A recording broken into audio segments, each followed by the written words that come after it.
Hey guys, welcome back to another video, and in today's video we're doing the Shrine of Secrets review for the 3rd of November 2021. This is being recorded and uploaded on the 4th of November because I was too busy yesterday, so I'm sorry about that. But basically, we're just going to go over the Shrine of Secrets, and we're going to talk about the perks, and I'm going to tell you which ones I think are worth it, basically. Sorry I haven't been doing them recently because of all the stuff going on, and also I've been busy, and then I was ill last week and I'm still kind of ill now, so apologies about that, but I'm going to try and keep on top of it. I'm not going to keep promising about commentary videos. I do want to do them, I'm just busy, and I'm going to wait for some worthy news to talk about before I do those, so yeah. Without further ado, we're going to get started. First of all, we have No Way Out, which is a Trickster perk, and this is the first time it's on the Shrine. Even though it says 2,000 shards, I'm pretty sure it should be 2,700, because it's the first time that's appeared. Basically, once the exit gates have been powered, No Way Out activates, and when a survivor interacts with the exit gate switch, it will block it, so they can't use it. It will tell you, it'll do the loud noise notification, so it will tell you which exit gate that was at. And then it blocks it for a base amount of like 12 seconds, I think, but you also get 12 seconds on each person you've hooked. So it's like barbecue, where every time you hook someone for the first time, you get a token. It's basically like that. Actually, it is exactly like that. So you get 4 tokens, and each token is 12 seconds, which means you can get up to 60 seconds, an entire minute of the exit gate switches, both of them, by the way, being blocked. Honestly, I absolutely love this perk. This is one of my favourite perks to use. I know it hasn't even been out for that long, but honestly, after its buff, I absolutely love this perk. I have this on so many killers. It's really good just to make the game last a little bit longer and maybe get you a kill that, pardon me, maybe get you a kill that you wouldn't have normally gotten. It's just really helpful. I think any killer can really benefit from having this extended time. It just makes it a bit, just makes it a bit more of an effort for the survivors, because it means they have to just sit around for a minute and not do anything. Meanwhile, you could be like slugging and crushing the team. And again, like I said, honestly, this perk has gotten me kills and hooks that I wouldn't have normally gotten if they would have just left. You can of course combine this with Remember Me if you want to be a dick, and also Blood Warden. Even No-Eds, because it means they can't leave. And but that might mean that they use that 6 seconds to try and find your No-Eds, so maybe not. But basically, this perk's really good. This is honestly a amazing perk, and I can't sing its praises enough because I use this on so many killers. It's just amazing. Next up, we have Rancor, which is a spirit perk. I've talked about this one loads before, so I'm going to keep it brief. Every time a generator is completed, your obsession sees your aura for 3 seconds. And I don't think you just see everyone's locations for 3 seconds, which is the bubble thing. It's not auras, it's the bubble thing, like with doctors, and then once all the generators are completed, your obsession becomes exposed and you can mori them. It's okay. I don't really use this a whole lot. Again, what I've always said is this perk's great for if you have those data rituals where you have to kill someone with a certain killer, because it's just easy. It's decent tracking. I would rather use it for like Bitter Murmur, which I do use more than Rancor.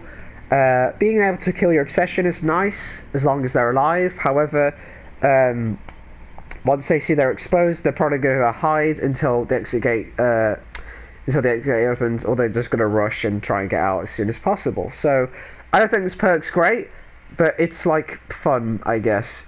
If you want to do a build of like Nemesis, where you keep switching the obsessions at the end and you just mori everyone, I guess that's cool, but I don't think this perk's great, to be honest. Next up, we have Fast Track, which is a Yunjin Lee perk, sorry. Also, I will say, I did mention this on Twitter when I did the review the other day, for last week. The reason they're bringing out the all-kill perks, I've noticed the trend with this, is that because their archives are for these characters, which also means that the challenges will be to do with perks like this, and also the characters. So that's why, like last week I think it was self-preservation and maybe Starstruck one of the days, I can't remember. But yeah, so don't be surprised if, for a couple of weeks now they keep bringing out Yunjin and Trickster perks. It's because they have their tome on this one, so that's why. But anyway, this is Yunjin Lee perk, and again, this one's actually quite neat. It's quite quirky. Whenever another survivor is hooked, you gain 1 token. You consume all tokens after a great skill check on a generator. Each token consumed grants, I think it's like 3%. Actually, no, I think it is 1%. Oh no, that's it, yeah. Sorry, I was trying to read it because I don't know how to word this perk. Basically, every time someone gets hooked, you get 3 tokens, and then every time you hit a great skill check, you get 1% progress, which means if enough people get hooked, and I have screenshots of this, so you can get up to like 21 tokens. If you hit a great skill check, you immediately get 21% gen progress done, if that makes sense. I'm probably not wording this very well, but basically, yeah, so if you keep letting people get hooked, then you'll keep getting tokens, and then you can try and save them up on a great skill check, and it will just get loads of progress done.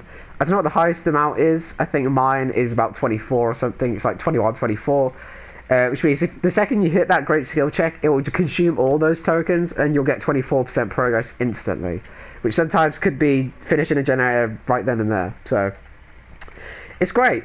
I will say that it's kind of thing with like Soul Survivor, sort of, where this one has, so you have to get people hooked, which, you know, that's like a natural part of the game anyway.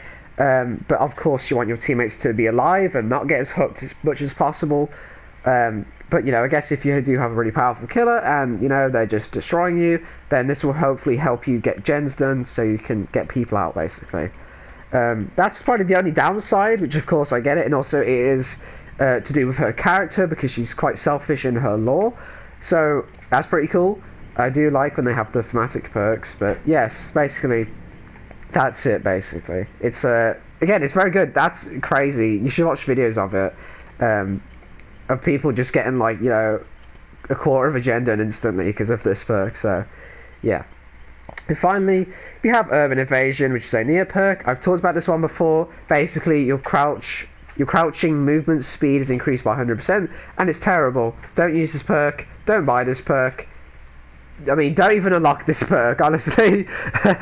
Yeah, this perk's not very good. Please don't use it. Okay, so I'm going to go for which ones I think you should buy, and I will just recommend the 2 all-kill perks, because, number 1, like I said, the archive challenges are to do with these characters, so to have as many of their perks as possible is definitely good. And also, maybe that's why they are 2,000. It's because people are going to buy them for the challenges, and they don't want to like make them expensive, because that would just be like mean, I guess. That's pretty cool. But yes, Fast Track honestly is great. I used to use this back when it first came out, and it's just crazy. I don't use it much anymore, and I probably should, because like I said, you can get so much progress done instantly just by letting people get hooked. Make sure to use it tier 3, because that means you get 3 tokens instead of 1 like it says here. And also No Way Out. No Way Out is just incredible. Literally any killer can benefit from just getting that extra time. Even if you don't get all 4 tokens, you know, I think the base alone is 12 seconds, which isn't a lot, but also it will give the loud noise notification, so you'll at least know where someone is. Yes, very good. They're both very good, and these ones are not very good, so don't get them. Guys, that's going to do it from me. I hope you enjoyed. I apologise again for the late Shrine review. I'll try and be on top of it next week. But yes, I'll see you in the next one.